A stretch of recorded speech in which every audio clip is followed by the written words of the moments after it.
What's up, guys? The 2014 October Banlist is right around the corner. Our current list will end on September 30. So let's see, in about a week, our new TCG list should be released on the official Konami website. Before I start out, this is of course all speculation. Nothing is sure, and these are just my opinions about the possible upcoming ban list. Everyone has their own opinions about certain cards, so it's perfectly fine if you don't agree with a certain choice of someone. So please guys, keep it clean. We all know these ban list videos and people flaming against each other, so please don't be that guy. Without further ado, let's see the banned cards. With this very short format and looking back at our most recent ban list, we expected that a buttload of cards would get touched on the list. Sadly, our most recent list was pretty much the shortest one in this game's history. Rarely anything was touched, and according to Konami, according to a Konami representative present at YCS Madrid, our list is going to be, and I quote, an unexpected and interesting list. Of course that means nothing, anything can happen.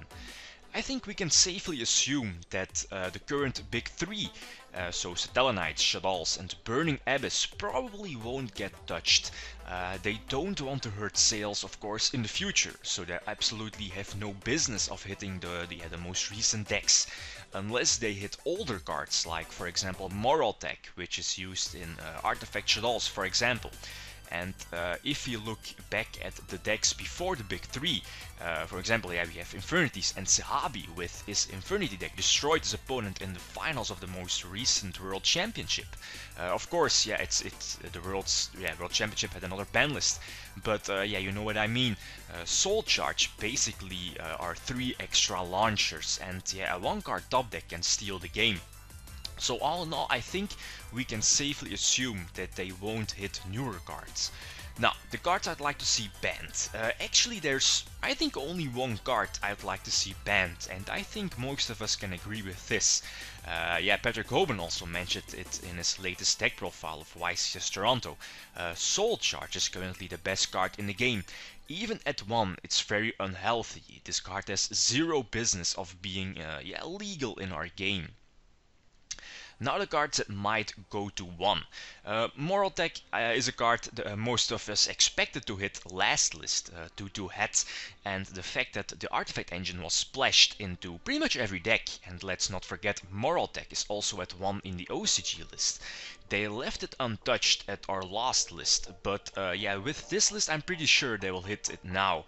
Het was very popular during the Nationals format, and now with Artifact Shaddolls hitting the scene, a hit on Moral Tech will not come as a surprise. Next we have Super Polymerization. This card at the moment is freaking good. Being able to use your opponent's monsters for a fusion summon, and the opponent not being able to chain anything to it.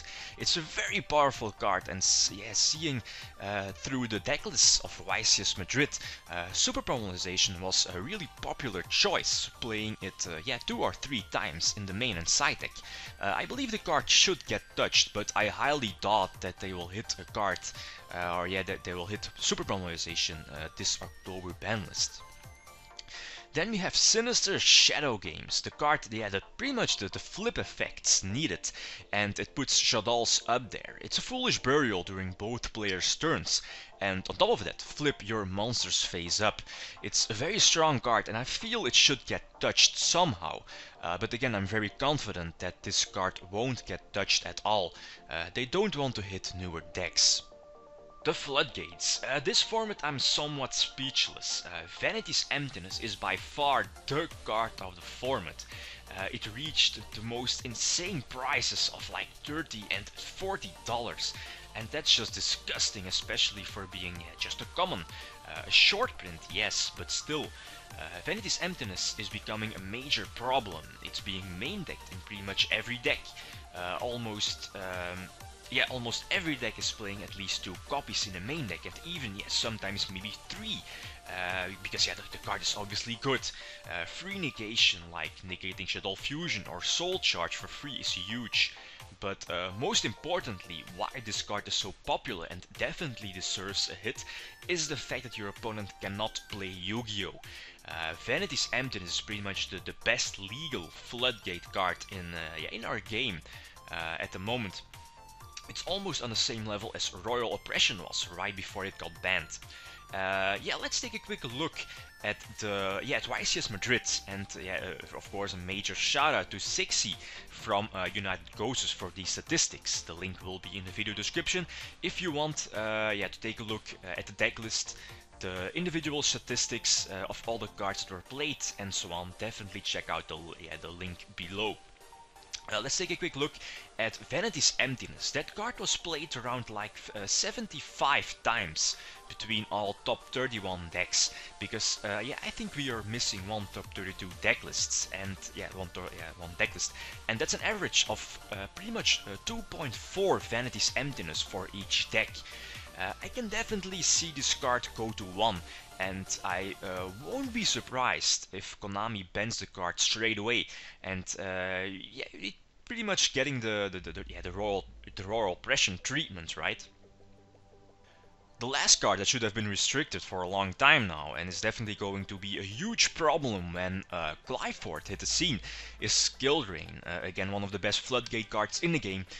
My opponent can't play Yu-Gi-Oh! When I have this card face up on the field, and I definitely want this card to be hit, but I highly doubt that they will hit the card now. Then, the cards that might go to 2. Tour Guide from the Underworld, currently seeing major play again in the Burning Abyss deck because of the insane engine with Scarm and the instant advantages it gives to the deck. Then again, they are not going to hit newer decks, not yet, although a small hit on Tour Guide might be possible, but I highly doubt it. Gorse, I believe Gorse currently is at 3 in the OCG, and it rarely sees play, any play, because it really doesn't fit in the big 3 decks, or in any tier 1 deck outside, for example, Lightsworns. I think this choice is fine, without any huge impact on the game. Then 2 cards that should have been hit last time, Fire and Ice Hand, an engine that can be splashed in basically any deck, and the insane advantage you can get if your opponent makes one minor mistake. You can pretty much clear fields with just one hand at every time fetching the other one. Although as we look in the top decks now, the hands lost some favor. But that doesn't mean that they should get touched. They are very unfair cards, and limiting them to 1 is, I think, pretty pointless. They won't see any play. Book of Moon. Book of Moon is one of my favorite cards on these prediction lists. It's a very versatile and skillful card to use. Essentially it's a -1, but you can interrupt any play from your opponent, and it bypasses cards like Trapstun and Wiretap. But again, I highly doubt Book will be released from its limited status. The last card I'd like to mention here is also a card that comes back every time, Reckless Greed. Due to the fact that we have a high amount of draw cards in our game, it's very easy to draw multiple copies at once and thus bypass its restrictions of skipping your next draw phases, because multiple Recklesses don't stack up. The number stays at 2. To end my list, a few honorable mentions, cards that didn't make the list, the first one is Stratos. I won't be surprised if this card somewhat makes a return to the scene, sometime, but I don't think now is the right moment. But what I do want is that Konami finally announces the hero structure deck for the TCG. It's taking them ages. I think that we all want to try out the new hero cards in real life. But coming back to Stratos, sadly I don't think it's coming back. The last card is a very difficult one, Heavy Storm. This is a hard one. Before this format and the release of Artifacts, I had absolutely no problems that Heavy was banned.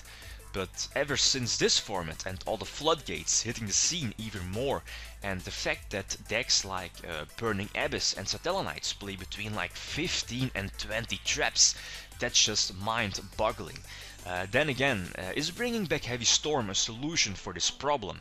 Because we know how it was when it was still legal, like you get stormed and quickly OTK'd afterwards.